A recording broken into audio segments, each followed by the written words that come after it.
자, 집값 더 떨어진답니다. 전문가 10명 중에 8명이 올해 더 떨어진다고 KB금융지주경영연구소가 KB부동산 보고서에서 그렇게 밝혔습니다. 그래서 시장의 전문가 74%, 공인중개사와 PB의 79%가 올해 주택 매매 가격이 더 떨어질 거다라고 이야기했어요. 이 KB가 부동산에 있어서 한국에서는 제일 정확하죠, 국민은행. 그래서 부동산 전문가 172, 전국 공인중개사 523, KB 자산관리 전문가 PB 73명을 대상으로 물었습니다. 자, 그러니까 집값이 올해 더 떨어질 거다라고 답이 나왔다는 거예요. 그래서 주택 매매 경기 최저점이 언제일 거냐, 언제 집 사면 되냐 이런 소리죠. 전문가의 50%, 공인중개사의 59%가 올해라고 답을 했어요. 주택 경기가 바닥을 찍은 뒤 내년에는 회복될 거다라고 말을 했다고 합니다. 자, 그런데 전문가 22%와 공인중개사 16%는 내년에 바닥을 찍을 거다라고 말을 했어요.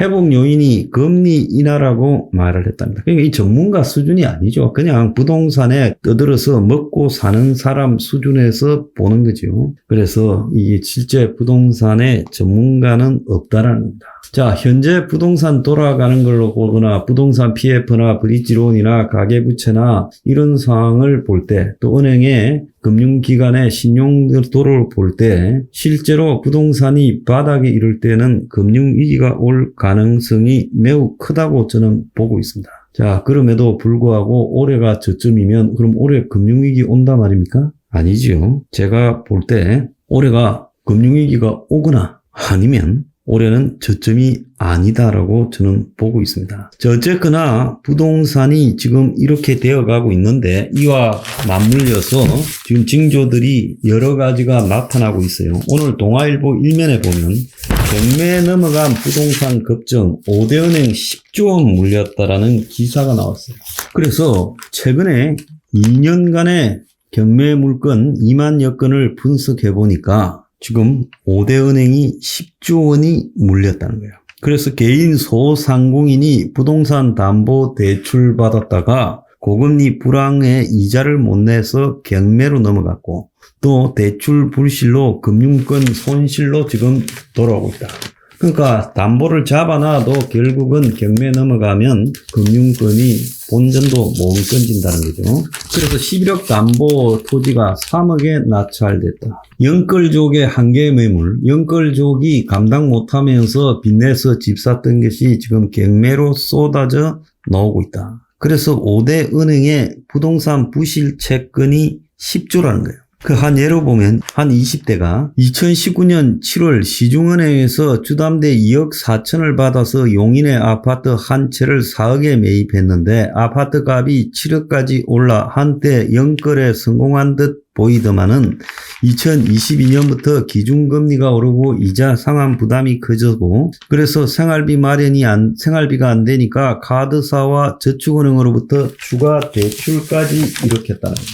자, 지금 오늘 이와 관련되는 기사가 나왔는데 고물가의 가구당 소비 지출액이 5.1% 지난해 4분기 급증했어요. 근데 저소득층은 결국은 지출은 늘어나고 수입은 줄어들면서 29만 원의 적자. 그래서 전체로 보면 가구당 월 소득이 3.9% 늘어 502만 원이지만은 지출액이 5.1% 급증했다는 거예요. 그래서 사실상으로 지금 아주 고소득층을 빼놓고는 이 적자 가구가 늘어났는데 밑에 있는 가구일수록 적자 가구예요. 영끌족이 이렇게 됐죠. 자, 그래서 2022년부터 이제 기준금리가 오르고 이자 상환 부담이 커지고 생활비 마련을 위해 카드사와 저축은행으로부터 추가 대출을 받고 결국 은행은 대출을 연체한 김씨 아파트를 경매에 넘겼고 감정가가 6억이 됐지만은 경매가 유찰됐고 두 번째 경매에서는 최저 입찰 가격이 4억까지 낮아졌다는 겁니다.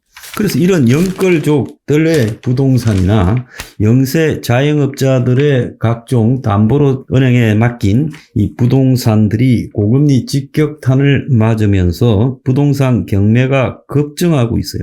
그래서 채무자들이 원리금 상환에 실패하니 은행은 담보를 처분해서 채권을 회수하려고 하는데 지금 시간이 갈수록 부동산 가격이 떨어지면서 담보 부동산 가치가 떨어지고 감정가를 낮춰도 경매가 안 되고 그래서 은행의 손실이 지금 심각하다라고 합니다. 그래서 대출 감당 못해 경매가 갈수록 늘고 있고 감정가에 미치지 못하는 낙찰도 지금 속출하고 5대 은행이 최근 2년 채권 반환 청구액 2,338억의 회수에 실패했다는 거예요. 그래서 전문가들은 담보대출 부실이 관리될 필요가 있다는 거예요. 근데 앞으로 어떻다는 거예요?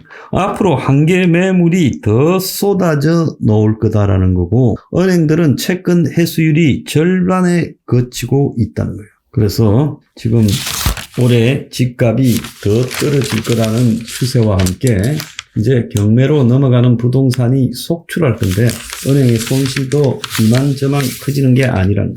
자, KB부동산은 올해 하락폭이 1에서 3%하지만 웃기는 이야기죠. 자, 예를 들면 분양 참패 대구에서는 미분양 시한폭탄이 째깍째깍 가동이 되고 있는데 경기 악화로 입주를 미룬 단지가 지금 2년간 후분양이 4천 가구인데 가격이 올라 시장 반응이 더 싸늘해졌다는 거예요. 그래서 이게 지금 악순 미분양으로 떨어질 거다라고 이야기도 나오고 있고 지금 강남의 극히 일부만 조금 올라간 게 간혹 나오고 있고 나머지는 서울 시내 전역 비강남에서 다 빠지고 있고 경기도 아파트도 엄청나게 빠지고 있어요. 그래서 신고가를 기록했다는 것은 극히 희소한 대형 평수 한강 옆에 있는 그런 거고 나머지는 지금 완전히 전국적으로 빠지고 있다. 그래서 수도권 거주자 10명 중에 9명이 LH토지주택연구원이 조사한 바에 따르면 수도권에 집을 보유한 가구 85%가 주거 불평등이 심각하다 했고 그냥 응답자의 87.2%가 주거 불평등이 심각한 수준이라고 했고 응답자의 절반 이상인 54.5%가 시간이 가면 갈수록 주거 불평등이 5년 뒤에쯤에는 더 심해질 거라고 했고 청년층은 58.3%가 더 비관적으로 답을 했다는 거예요. 그래서 주거 불평등에 대한 가장 큰 이유로 집값 상승으로 돈 많은 사람들만 주택 구매가 가능하다라고 한 것이 가장 크고요. 주택 소유자만 자산이 증가했다. 강남 상구 등 특정 주택 가격 상승만 올라갔다라고 답을 하고 있다는 거예요. 유주택자와 월 소득 평균 1,043만 원 이상인 고소득자일수록 강남 쏠림 현상을 주거 불평등 심화의 원인이라고 말했다는 거예요. 그래서 대한민국의 이 주거 불평등을 이렇게 다 언급을 하고 있으면서도 해결하려고는 하지 않습니다. 자, 전국에 지금 미분양이 늘어나고 있어요. 대구 만가구 포함해서 총 62,489가구라고 하고 있습니다. 그래서 부동산 R114에 따르면 지난해 12월 미분양 분량이 한 달 전보다 11월 달보다 4,564가구가 늘어났다는 거예요. 그래서 지금 미분양이 갈수록 늘어나고 있다는 것은 이게 부동산 사태가 갈수록 심화되어 가고 있다는 겁니다. 자, 지방의 건설사들 같은 경우에는 늘어난 미분양에 지역의 1위 건설사도 법정 관리에 넘어갔다라는 거예요.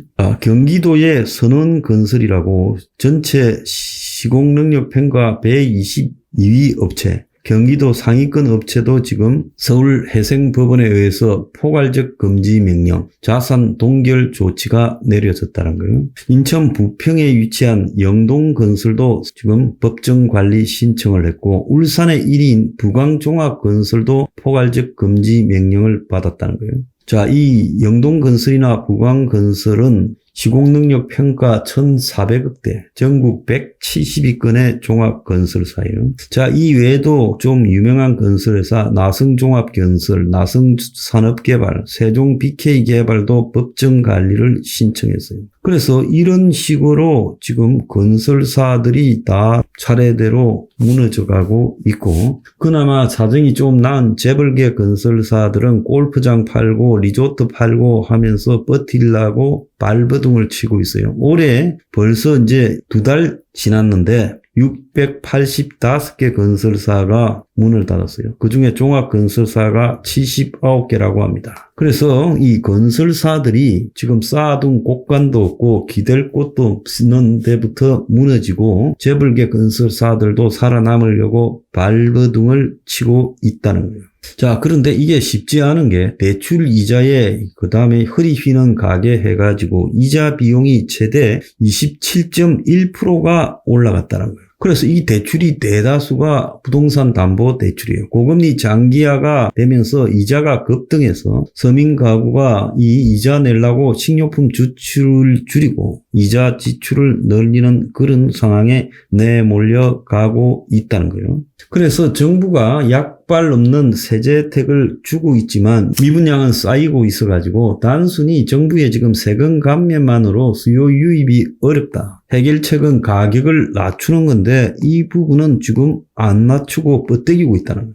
그래서 지방 미분양은 할인 분양밖에 없다라고 금융기관에서는 말합니다. 그러니까 수요자 입장에서는 가격이 싸야 사지요. 자, 그런데 세금 혜택 준다고 사지는 않을 거라는 거예요. 근데 왜 가격을 안 낮추는지 의문이다라고 말하고 있습니다. 자, 아까 강남도 뭐 일부는 올라가고 어쩌고 하는데 강남도 최고가 대비 5억이 뚝 떨어지는 그런 곳이 속출하고 있고 강남 상구도 올해 누적 마이너스라는 거예요. 아파트 13주 연속 하락세, 매수세가 위축되고 대출 축소가 되고 기업 악재로 지금 고금리 기조가 바뀌지 않는 한은 답이 나오지 않는다라고 이야기를 하고 있습니다. 이런 상황에서요, 지금 부동산이 올해가 최악이라고요? 올해 최악이 아니라 앞으로 부동산에 좋았던 시절은 제가 볼 때 당분간 없을 거다라고 보고 있습니다. 몇 년간은 부동산 잊어야 된다. 지금이 그래도 제일 나을 거다라고 봅니다.